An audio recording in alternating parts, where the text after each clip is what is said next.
Hey guys, Default here. Today I'm going to give you guys a movie review of Indiana Jones and the Dial of Destiny. So first things first, I am going to give you guys just a summary of the whole movie. I'm not going to spoil it for everybody, but I am going to give a little bit of spoilers to the movie. So, yeah. Also, by the way, what do you think of my fit? I am wearing an Indiana Jones Raiders of the Lost Ark shirt. I was going to cosplay as Indiana Jones, but I just didn't have the time or the money to really find a good amount of stuff. But I did get this. My girlfriend got me for my 8th year anniversary or 8-year anniversary. It's an Indiana Jones hat, an official one from Disney. So it's really nice. It's nice and I probably need to fix the brim or whatever you call it. I probably need to fix that a little bit, but overall it looks fine. So it doesn't really bother me that much. It's a little snug, but it feels nice. I'm probably gonna keep wearing this like every single day. I always wanted these hats, and I feel so cool with it. So, anyways, about the movie. The movie, I went to go see it at 3 o'clock p.m. on the dot. So, the beginning of the movie was amazing. The CGI didn't really bother me. The de-aging face Harrison Ford didn't really bother me that much, but at the same time, it kind of just like made me feel eerie a little bit. There were some parts of this like scene that where I see him kind of made me feel like kind of like it just could have fixed it a little bit, but it wasn't that like horrible. So yeah, after that scene, they introduce Hella, which is really cool that they showed the cool chemistry between Harrison or Indiana Jones and her. They both are archaeologists. The thing is that Hella is more for fortune and glory than actually just doing it for the adventure. So I get that, like she's younger, she wants to do it for fortune and glory. That's what Indiana Jones did at the start too, because in Temple of Doom, they wanted to do it for fortune and glory. But, whatever. So, moving on from that, kind of like skip a little far ahead. By the way, this, excuse me, this movie is based during the time after the Apollo 11 mission. So the astronauts just returned. Obviously, you saw in the trailers. So, yeah, that's pretty much during that time. So we're going to skip a little bit far ahead because you get to meet Sala again. So he's an older man, obviously. He has kids, and he's teaching them about history, like just like Indy. He wants them to be just like Indiana Jones. So, he quizzes them in front of Indy, and he's just like, wow, like, you really taught him good about American history. So he's just, blah, blah, blah. And then not only that, Sala ends up taking him to the airport, helping him out, trying to encourage him that he wants to go. The thing is that Indy says, like, no, you're too old. Like, he's basically letting him down slowly. He's like, no, like, you have kids, we're older, you can't really be doing this. It's not an adventure. I'm just going to go get what I want and come back. So, he still ends up packing up his official outfit, Indiana Jones's outfit, the whole leather jacket, the hat, and everything. So, yeah. So it's weird though that Sala still he lives in New York, like as an American citizen. So that's really cool. It's not weird, but it's just kind of like, when the hell did this happen? Like they didn't really show that off, but maybe I didn't pay attention to that very well. I'll see it again though. I'll see this movie probably like 5 more times and probably get it. But yeah. So that was really cool. So moving on. Indy goes to Morocco, where he sees Hela Shah selling off the piece of the dial that Indy already had in custody from his buddy Baz. I believe it's like Baz something, I don't remember. But he ends up having that taken away from Hela. Then she ends up auctioning it off to a couple mobsters. Now there's one mobster that was very recognizable. Forgot his name. But please let me know in the comments down below. I kind of forgot, and yeah. So I was pretty much just watching this just because I wanted to see the movie. So yeah, forgive me. I'm gonna rewatch this movie. So yeah, don't be alarmed. I'm not gonna like forget everything else. So yeah, she tries to auction off the piece of the dial for money, which is very stupid of her because then during the movie it's just something really dumb. So spoiler heads again. So, yeah. And then not only that, we also get an introduction to another character, which is Teddy. Supposedly he's the younger kid, like in the group or whatever. But they're also trying to make an equivalent of Short Round. Do I really think he's the equivalent of Short Round? No, he's not the equivalent of Short Round. Short Round had more knowledge of Indy. Like, they literally met each other when he was... Obviously, you saw in Temple of Doom, he caught Short Round trying to steal something from him. But they end up, growing up together and so on and so forth. So, I get it, But, so yeah, they introduced Teddy in Morocco, and same thing with the mobster thing. Also, that scene happens too with the whip and everything, so that was really cool. That was really funny. Then the German scientist, the main villain, he ends up taking that dial. He kind of sneaks off with it, and then he tries to look for the second piece, or at least trying to find the second piece. So what happens is that Indy says that I know a man that knows exactly where this shipwreckage for the missing piece that we need to find the second piece. He knows where it is. So they end up going to where Antonio Banderas, I believe that's what his name is. They call him Frog Legs, I believe, or something like that. I love Antonio Banderas. He's a really good actor. But so they go off into the middle of the ocean. They scuba dive down to the shipwreck or whatever, and they see this weird statue thing, and it has this. Let me see. So it's kind of this big, or it's kind of like a square shaped thing, and it's made out of candle wax type of thing. So it was really cool to see the big square thing. It had writings on it or hieroglyphics or whatever. So they end up getting captured. Not only that, the whole crew, that Antonio Banderas' crew, they all died except for Teddy and Frog Legs, which is Antonio Banderas. I think that's what his name is. I'm sorry. And they get captured by the German bad guys or whatever. And then, so they end up trying to translate the plaque or whatever. Hela ends up translating it for the Nazis instead of Indy, because Indy didn't want to do it. He didn't give a shit. He just you're just gonna kill us anyway. So he already knew basically the roundabouts of what they're gonna do. They're gonna use him. They're gonna kill him, and that's it. So he already knew what was gonna happen. But Hela had her tricks off her sleeve or whatever. So the sad thing is though, they kill Frog Legs in the process. Just threaten them to try to get Indy to work cooperate with them. But then Hela ends up taking the mantle to try to save him. So, yeah. After that, they end up stealing that plaque and then pretty much driving off in another boat. And they find a specific area they need to go to find the second piece. Now, reminder that the Germans still have the actual first piece in the beginning of the movie, and they still need to find the second piece. So, and this is pretty much funny because it's more Indy gets captured by the Germans, then they end up escaping, then they end up getting captured again, and they end up escaping, and then so on and so forth. So it's kind of a rinse and repeat type of thing.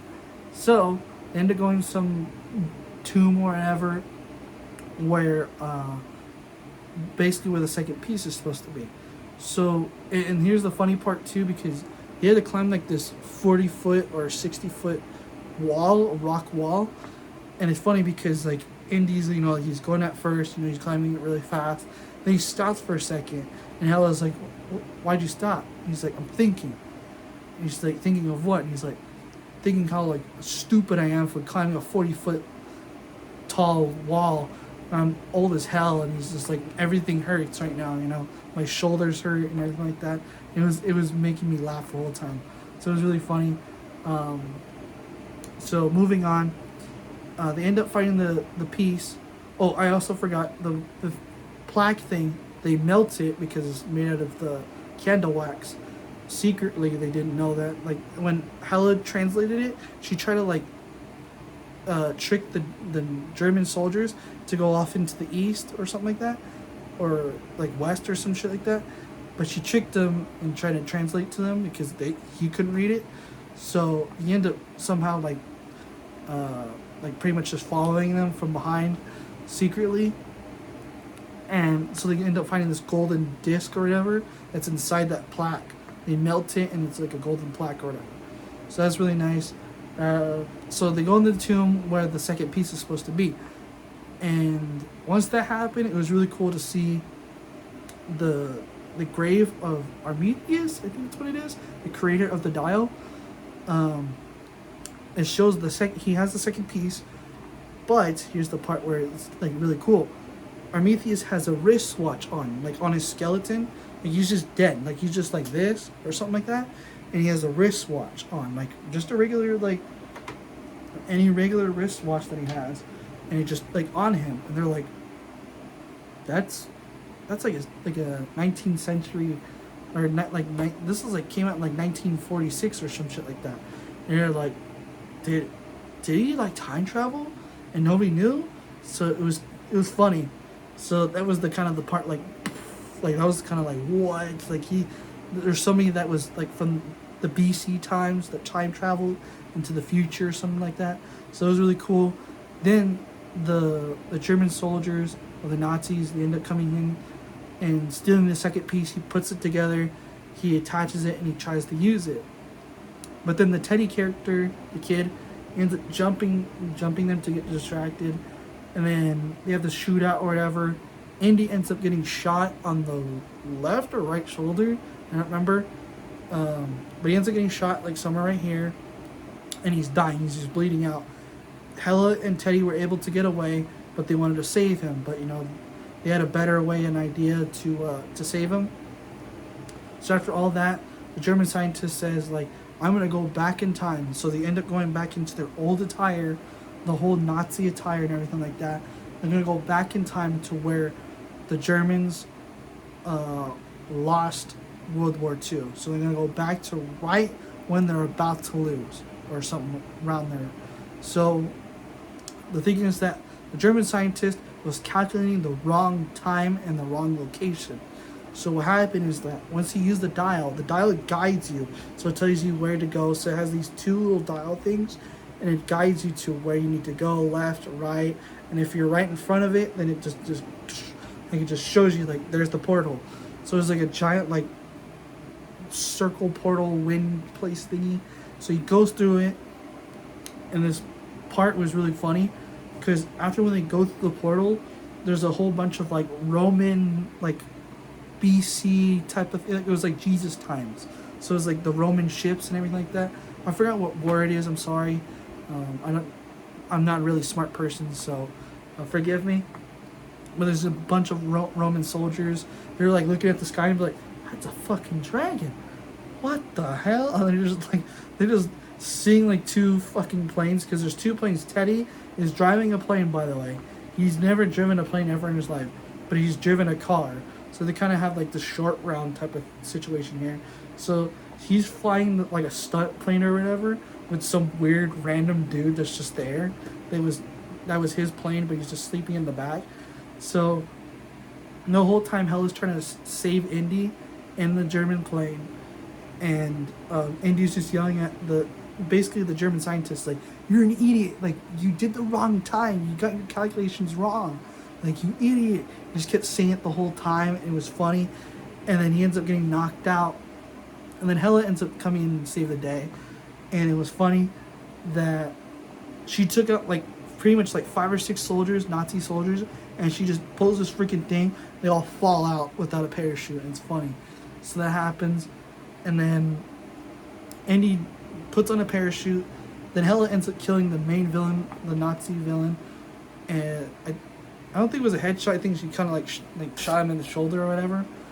And the plane's already crashing already, like it's already kind of going down already. So they jump out with the parachute, Indy and Hela. He grabs on hold of her, and they jump out. And it's funny not because, like, you know how Indy doesn't know how to like land pretty much, so he jumps out finally with the parachute. I think that's kind of funny. So he finally has a parachute coming with him, or he finally has a parachute in general. So the Nazi Germans crashed into like where the Romans were fighting, killing like maybe like a couple of people or whatever. Then Arminius, the creator, or I'm sorry, I don't remember his name, but the person that created the dial, he sees the German soldier like burnt. He's just dead. Like you can see his burnt flesh and everything. and he's holding the dial, so he ends up taking his wristwatch and then the dial that's completed already. So since the creator hasn't created the dial yet, like he's already started working on it during that time. So he sees the completed dial, like, what the heck? Like, I haven't made this yet. And he just looks so confused, and he sees Indy in the parachute or whatever. And then after that, they like save him from Roman soldiers that were gonna kill him. Then the creator ends up coming to me. He's like, "Where have you come from, or what time have you come from?" And he says, or Indy translates in their own language, or during that time, says, "We came from 1,000 years or 10,000 years ago." So he's just like shocked. That the creator's like, "Wow, like so my thing works, my dial works," and he's just like, "Yes, like, but can I stay with you?" Not only that, still a reminder, he still has that bullet hole still in him, so he's weak. He's already starting to die pretty much. And then Andy tells Hela, like, "I want to stay here. Like, get in the plane, leave me here." Hela's like refusing to leave his god or her godfather into Roman times, because not only that, they don't have enough medicine, and he's already dying. So she doesn't want him to, leave, or she doesn't want to leave and leave him to die. And not only that, to screw up the history of time. So what she does, she ends up pretty much uppercuts him to the jaw and knocks him out. It was a really cool scene though, that to see like this old timey area, so it was really cool. But then she knocks him out, and then once Indy wakes up after like a couple of days or so, he wakes up, I think, like he wakes up on his right hand side. The dial's complete still, like it's still there. But Hela comes into the room. She says, "Oh, like you're awake." So she goes back into his living room in his apartment, and he's like, "What happened? Like where, like, what time is it?" or something like that. And like he's been knocked out. So he makes a couple of jokes, and she says, like, "How are you doing?" And he's like, "Oh, my everything still hurts, but my jaw also still hurts now." So he's like, "Thanks for that." And she's like, "No problem." Like, he's like, "Why did you bring me back though? Like, I had nothing here." Marion, obviously, in the fourth movie, they got married. Spoiler alert. If you haven't seen that movie either, Kingdom of the Crystal Skull, go watch it. So they supposedly were in the middle of divorce or something like that, because Mutt Williams, spoilers, they got a letter that Mutt Williams, or just got noticed that Mutt Williams died in the Vietnam War. So that's kind of a set off way to send off a character that, like, that Shia LaBeouf doesn't act no more. So that was a really sad scene for me, because I really like Shia LaBeouf's character, Mutt Williams. And that was just kind of a sad scene for me, at least, because it was just, that sucks. Like, like a character like that, like, he has so much potential that I really wanted him to be in the movie. But whatever. But yeah, so Hela kind of comes, or she sits down to, like, reading a book or whatever, or drinking tea. She's kind of just cross-legged like this. And she's just kind of like, "Yeah, so I didn't want to leave you there, because for one, there's more adventures here, and you need to be in your own time. Not only that, right the split second when she's finishing up, the door opens, and it's Marion Ravenwood and Saul together. Like they're holding groceries and stuff like that for Indy, because he lives on his own. He has no groceries. He's living by himself. So she comes in. Indy and Marion are just staring at each other for a good minute, and they're just like, like, "Wow, like, you're back." And so it was a very heartfelt moment. And Hela knew that, they needed their moment. So she ended up grabbing Sala and the kids and Teddy to go get ice cream. So it was a really nice ending with Hela. I didn't think it was a really bad ending to start out with. The other endings that I saw on the internet were interesting. All of them were either Indy dying and passing on the hat to her, or he just dies and, that's it. That's literally it. So I think this ending was a very happy ending. So Marion and Indy have this, like, kind of like a nod to the Raiders of the Lost Ark scene, where, Indy says, like, "Oh, can you kiss right here? Can you kiss right here? Can you kiss right here? Can you kiss right here?" And Marion does the same thing to her. And me and my girlfriend smiled because she was just watching Raiders of the Lost Ark with me not too long ago. I wanted to get her caught up before we went to go see Dial of Destiny. So, and I love Raiders of the Lost Ark, by the way. I can rewatch that movie over and over and over. That's like my favorite movie. That's my comfort movie. My favorite Indiana Jones movie is Kingdom of the Crystal Skull. And I know everybody's going to get mad at me because, like, oh, why would you like that one? Because I knew that it was bad. But the thing is that I did like the characters. It just, there's something there that I liked about it. I loved Mutt Williams. I loved the fact because it was based in 1950s or something like, 1950s. It was like Greaser times pretty much, and I love the Greaser times. And to be biased and to be a little bit hypocritical, that was the first Indiana Jones movie I've ever watched. I only watched Indiana Jones Raiders of the Lost Ark before Kingdom of the Crystal Skull, but I was kind of in the Peach Fuzz phase. Like, I was really getting into like adultish like movies, and I was getting really into Clint Eastwood. So Indiana Jones was like my way to cope with, because my grandfather, that I actually live still, he showed me Clint Eastwood. I love watching Clint Eastwood movies. By the way, I love the old-timey cowboy times. So Indiana Jones was my type of thing. So, yeah. Seeing all of this wrap up into a nice little package or a nice little present was really wonderful. Getting a happy ending. Not only that, towards the end of the movie, they Marion and Indy, start going the whole fucking way. Indy sees his hat like dangling outside like this, and he just goes whoop, and he just takes it, and that's it. Like, that's the ending. Like, it could signify that he has another adventure, or it's just signifying like, no, this is my hat. Like, this is always going to be my hat. So, other than that, it was a really good movie. It put a smile on my face. It was a happy ending. It could have been worse. It could have been even way more worse, but it just worked. It was better. I can admit this. More thing about it, it was a little bit better than Kingdom of the Crystal Skull, but because how biased I am, I love Kingdom of the Crystal Skull. I love all movies, to be quite honest with you. I love all the Indiana Jones movies. I love them all. I also like, my least favorites or some of my favorites. Like, my favorite movies of Indiana Jones, because there's only 5 now, is Raiders of the Lost Ark, Kingdom of the Crystal Skull. I think Dial of Destiny is going to be the 3rd place. Temple of Doom is the 4th, and Last Crusade. Those are like in order. I might move Temple of Doom down more because Last Crusade, now that I rewatched it like a couple of times now, I just didn't like the fact that the dad was kind of like smacking Indy around. I didn't really like that, but it's a funny nod because he's his dad or whatever, so it was funny.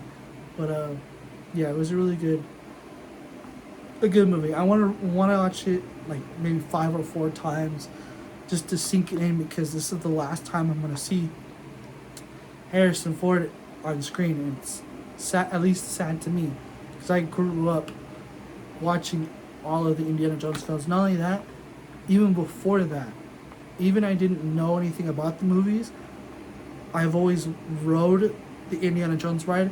That was legitimately my first older or big kid roller coaster or big kid ride, I guess. And I still remember to this day, and it's still my favorite ride over at Disneyland till this day. And I'm telling you this, Disney, if you take that ride out, never go to Disneyland ever again. I'm sorry, but Indiana Jones ride, it has to stay. You can refurbish Splash Mountain, you can refurbish any other any other land, just do not, and I repeat, do not take out Indiana Jones the ride. I'm telling you this right now. Or at least make a stunt show in that matter.